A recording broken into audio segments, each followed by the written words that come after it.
אז חג השבועות שמח, איכשהו כמו כל חג בישראל. חג השבועות נקשר היום במוצרי חלב, ובכלל מסביב לנושא שפעם היה אהבת ביקורים בקיבוצים, אז היום זה כבר על נושא של חלב ופשטדות שעשויות מגבינות ופיצות וכל מיני כאלה דברים. וחלק מהפרסומים לנושא של צריכת מוצרי חלב מתייחסים לנושא שלגוף האדם יש רגישות כלשהי למרכיבים של החלב בכלל, ועל ידי זה באה הפניה, תאכלו מוצרי חלב שמקורם מעיזים, זה יותר בריא. שני חומרים קיימים בחלב שידוע שאדם יכול לפתח מולם רגישות. האחד זה הסוכר של החלב, הוא נקרא לקטוז, הוא קשה לפירוק לחלק מבני האדם. אין את האנזים שמפרק את הלקטוז לשני מרכיביו, הגלקטוז והגלוקוז, והוא מתקשה לעשות כאן, ואז יש לו שלשולים ובחילות כאשר הוא אוכל כל מוצר חלב, לא משנה מה המינון. הרכיב השני שיכול להביא לאיזושהי רגישות זה חלבוני החלב.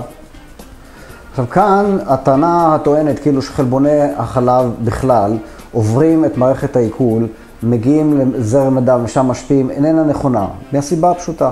כל החלבונים בכל מוצרי החלב עוברים פירוק לחומצות אמינו ונספגים לדם כחומצות אמינו, והם אינם יותר חלבוני חלב, ולכן אינם יכולים להזיק ולא משנה מה מקורם. עכשיו, ההפניה לאכילה של מוצרי חלב ועיזים כאילו שיותר בריאה, היא לא נכונה מהטעם הפשוט. אותם המרכיבים שיש בחלב פרה קיימים גם בחלב של העיזים. ממש אחד לאחד, וכתב נעבור עליהם. הדבר היחידי שאני יכול לדבר בזכות חלב העיזים לעומת החלב הרגיל, וכאשר ישנם אפטות בפה, הוא מטפל באפטות כנראה דרך השפעה על אותם חיידקים שגרמו לאפטות להיווצר. יוגורט. יוגורט במקרה זה דנון שטראוס, יוגורט טבעי, 1.5%. אני מסתכל על המרכיבים, כתוב כאן מרכיבים חלב מפוסטר, חלבוני חלב. למה שלחלב יוסיפו חלבוני חלב?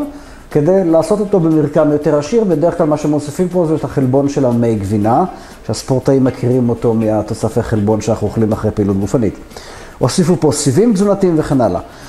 כשאני מסתכל על המרכיב החלבוני ומרכיב הפחמימות, שהוא הלקטוז, התכולה ל-100 גרם מוצר כאן היא 4.9 גרם חלבונים, 4.9 גרם של פחמימות. עכשיו אני מסתכל על מוצר דומה של יוגורט של חלב עיזים, אני מסתכל על המרכיבים, כתוב כאן המרכיבים היחידים, חלב עיזים מפוסטר, יופי, אחוז השומן 4, אנרגיה 63 קלוריות ל-100 גרם, חלבונים 3.4, זאת אומרת חלבונים יש כמו ביוגורט השני, ופחמימות יש 3.3. זאת אומרת, שני המרכיבים שכביכול הם מחוללי האלרגיות בגוף, מצויים בשני המוצרים האלה גם יחד.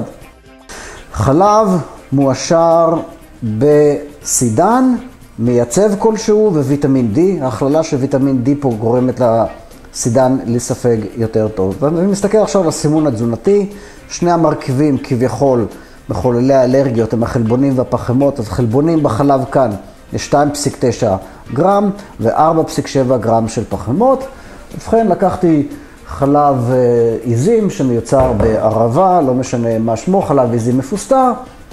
אני מסתכל על הרכיבים הכביכול אלרגנטיים, חלבונים 3.5 גרם, כמעט אותו שיעור, פחמימות 3.4 גרם, מבדל של גרם אחד ל-100 גרם.